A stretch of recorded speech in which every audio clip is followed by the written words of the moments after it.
धर्मेंद्र दादा के जाने के बाद उनके दिलों में लाखों सपने जो जो चकनाचूर हो गए। वह इतना रोई कि उनकी आंखें सूज गए, चेहरा फूल गए। लेकिन उनके मन में इतने सारे सवाल को लेकर वह आधी रात को आखिर सलमान के घर क्यों पहुंच गए, ये जानने के लिए पूरी दुनिया बेताब है दोस्तों। लेकिन मैं इस वीडियो में पूरी कहानी बताने वाला हूं।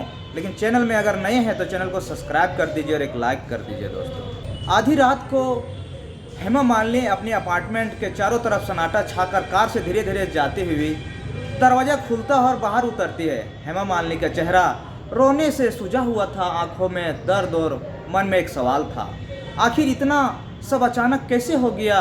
धर्मेंद्र के जाने के बाद पूरा देश खामोश हो गया। लेकिन इस खामोशी के पीछे क्या राज छुपा हुआ है कि हेमा मालिनी अचानक सलमान के घर पहुंच गई और सब परिवार ठीक नहीं चल रहा था। क्या धर्मेंद्र की विदाई के बाद घर के अंदर कोई तनाव शुरू हो गया या फिर एक संयोग है। कैमरा जैसे जैसे इस सीन पर जो दिखाता है, सारे सीन को वह दिखाता है। धर्मेंद्र के जाने के बाद हर कोई टूट चुका था, लेकिन कुछ रिश्ते ऐसे हैं जो शायद इस दर्द से भी ज़्यादा टूट चुके थे दोस्तों। और दोस्तों आज की इस कहानी सुपरस्टार जो धर्मेंद्र दादा है वह दुनिया में नहीं रहने की उनके भावनाओं की कहानी है। एक माँ का दर्द है, एक बेटियों और बेटों का कर्तव्य जिसे कभी भुला नहीं सकता, दुनिया कभी गलत नहीं समझ सकता। धर्मेंद्र महान थे और धर्मेंद्र जिंदगी भर महान रहेंगे। डॉक्टर उम्मीद कर रहे थे कि वह जल्द खतरे से बाहर होंगे, पर अचानक देर रात उनकी तबीयत बिगड़ चुकी थी। कुछ ही मिनटों में हालात नाजुक हो चुका था। परिवार को तुरंत बुलाया गया और सबसे पहले पहुंचे सनी देओल, फिर बॉबी देओल और थोड़ी देर में उनकी पत्नी और बेटियां पहुंच गई दोस्तों।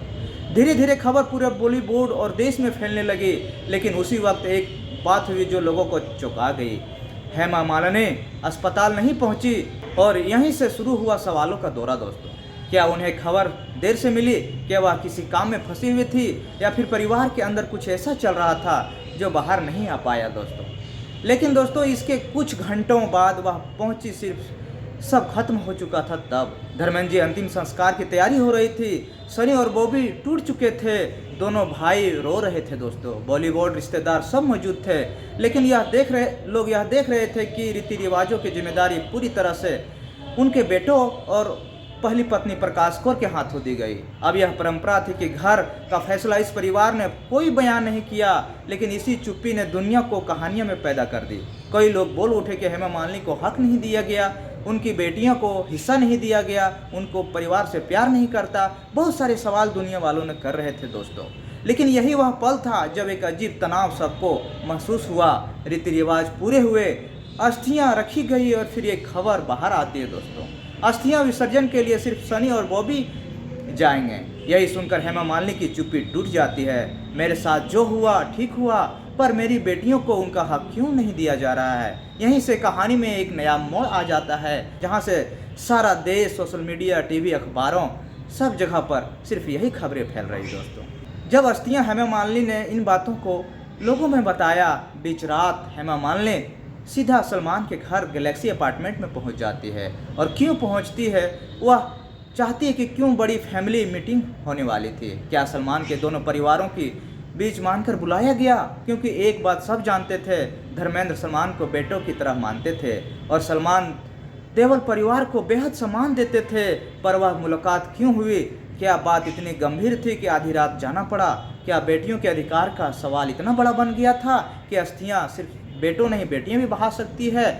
ये गैलेक्सी अपार्टमेंट की लाइट धीमी थी। सलमान एक कमरे में बैठे थे, तभी उनकी टीम ने आकर कहा, मैडम आई है हेमा जी। सलमान उठे और अगले ही पल हेमा मालिनी अंदर आई। रोने से आवाज़ टूटी हुई निकलती थी, चेहरा थका हुआ, आंखें सूजी हुई, लेकिन दिल में एक मजबूती थी, जैसे वह किसी बहुत ज़रूरी मिशन पर आई हो, बहुत ज़रूरी काम पर आई हो। सलमान ने कंधे पर हाथ रखा और इस बात इतना पूछा कि आप रात में ऐसे कुछ समय बोल नहीं पाए। फिर आखिरकार उन्होंने धीरे धीरे वह बात कही जिसने पूरी दुनिया और दिशा ही बदल दी। मैं अपनी बेटियों के लिए आई हूँ, मैं ईशा और यहाना के लिए न्याय चाहती हूँ। सलमान चौंक गए हैं, क्योंकि वह जानते थे कि धर्मेंद्र जी दोनों बेटियों पर कितना प्यार करते थे और कितना गर्व करते थे। वह सिर्फ एक माँ का दर्द नहीं, वह एक आखिरकार खोने का दर्द था।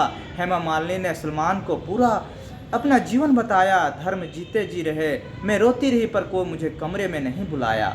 रीति रिवाज, अंतिम संस्कार सब उसकी पत्नी के हाथों हुआ। ठीक है, यह परिवार की परंपरा होगी, पर ईसा और यहाना क्या वह अपने पिता की अस्थियां विसर्जित करने तक नहीं जा सकती? उनकी आवाज़ कांप रही थी दोस्तों, लेकिन शब्दों में एक चुभता हुआ दर्द था। सलमान चुप होकर सुनते रहे, क्योंकि वह वही बात सुन रहे थे जो हेमा मालिनी बोल रहे थे दोस्तों। एक माँ की मजबूरी, एक पत्नी की बेबसी और दो बेटियों को टूटता हुआ दिल। अब सवाल यह है कि वास्तव में ईसा और यहाना को रोका गया था या फिर लॉजिक समझकर उसे वहाँ से बोला गया था। आमतौर पर पुत्र विसर्जन करते हैं, लेकिन पुत्र ना होते हुए बेटियों का सम्मान क्यों छीना जा रहा है? पर ईसा और यहाना के मामले में ऐसा क्यों नहीं हुआ? जब हेमा मालिनी इस बात को अपने सलमान के साथ बात रखता है तो वह सोच में डूब जाता है दोस्तों। लेकिन सनी और बबल को देखकर हेमा ने बात छुपा देती है। उन्होंने सलमान से साफ कहा कि मुझे मेरे लिए कुछ नहीं चाहिए, पर मेरी बेटियां उनका हक क्यों छीना जा रहा है? एक माँ का आरोप था जिसे सलमान को समझना था दोस्तों, और परिवार तक पहुँचाना था। सलमान देओल परिवार को बहुत सम्मान और प्यार देते थे। वह फैमिली का हिस्सा बनकर अक्सर रहा करता था। सलमान मेरा तीसरा बेटा है, और यही तीसरा सलमान को बीच में ला देता है। एक तरफ हेमा भी, उनका दर्द, उनका आंसू, उनका रिक्वेस्ट, दूसरी तरफ सनी और बॉबी का प्यार भरा मोहब्बत था दोस्तों। इन दोनों ने साथ काम किया, एक दूसरे परिवारों में समान है। सलमान जानते थे कि अगर मैं गया तो बात को ठीक कर सकता हूँ और गलत भी जा सकता हूँ, पर उन्होंने हेमा मालिनी की आंखों में एक चीज़ देखी, सच्चाई, दर्द और दो बेटियों का टूटता हुआ प्यार था दोस्तों। सलमान ने धीरे से कहा, मैं कोशिश करूँगा, पर मैं जानता हूँ सनी भैया वह भावुक है, पर उन्हें इरादे गलत नहीं होते हैं। हेमा ने हल्का सा सिर हिलाया, और जैसे वह खुद भी यह जानता हो और पहचानता हो। यहाँ आती कहानी सबसे बड़ा सवाल का कि सलमान ने सनी देओल से बात की या नहीं की।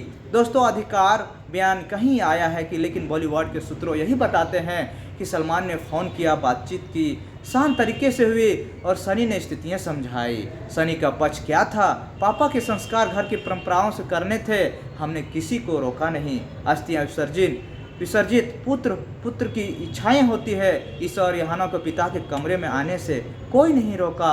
सलमान ने दोनों पक्षों की बात सुनी और उन्होंने यही कहा कि इस समय बहस नहीं कर सकते, यह समय सहनशीलता का समय है। इस कहानी को पढ़कर सिर्फ एक बात सोचेंगे, आखिर क्या सोचे? वास्तव में परिवार के तनाव और सोशल मीडिया के इन खबरों के माध्यम से सारी दुनिया जैसे का तैसे खबर फैला रहे हैं दोस्तों। लेकिन कॉन्फ्रेंस में जब सनी देओल और उनके परिवारों ने बोलता है कि इस तरह से बात कुछ नहीं है, सिर्फ अपना दर्द बयां करने के लिए सलमान के यहाँ गए थे और वह उनका अपना बेटा मानते थे, इसलिए उनसे अपना दर्द को रहा नहीं गया और उनसे अब दिल पर हाथ रखने के लिए उनसे गए थे। उनके चेहरे का जो दर्द था वो छुपा नहीं सकता था। पिता की मौत, अपने पति की मौत, रिश्तों में तनाव, रीति रिवाज का दबाव और एक माँ जो अकेली पड़ गई। हेमा मालिनी ने सलमान से यही कहा दोस्तों, अपने पति का हक चाहिए था। यही लाइन पूरी कहानी का केंद्र बन गया है। इस घटना ने क्या सीख मिलता है दोस्तों? परिवार चाहे कितना भी बड़ा हो, दुख के समय रिश्तों को दूसरी नज़र से देखी जाती है। परंपराओं को सम्मान जरूरी होती है, लेकिन बेटियों की भावनाएं भी कम नहीं होती है। और सबसे बड़ी बात यह कि परिवार एक टूटता है तो बाहर दुनिया कहानी देखती है, कहानियाँ बनाती है दोस्तों। और जो इस तरह से गुजरे हुए दिन धर्मेंद्र जी बहुत अच्छे से अपने दोनों परिवारों को समेट के रखा था, लेकिन पल पल में क्या होता है वह ऊपर वाला ही जानता है दोस्तों। लेकिन सवाल यह है कि क्या पिता के प्यार में बेटा बेटी कोई फ़र्क नहीं होता है, चाहे एक माँ का हो या दूसरे माँ का हो? धर्मेंद्र बस यही चाहता था कि दोनों परिवार आपस में मिलजुल के रहे, जो हेमा मालिनी ने उसको संजो के रखा हुआ था। बार खुलकर करनी चाहिए अपनी राय, कमेंट वह खुद के देता था, लेकिन सलमान और बॉबी ने कभी भी अपनी दूसरी माँ को अलग नहीं किया, बस माँ को नज़रों से देखा।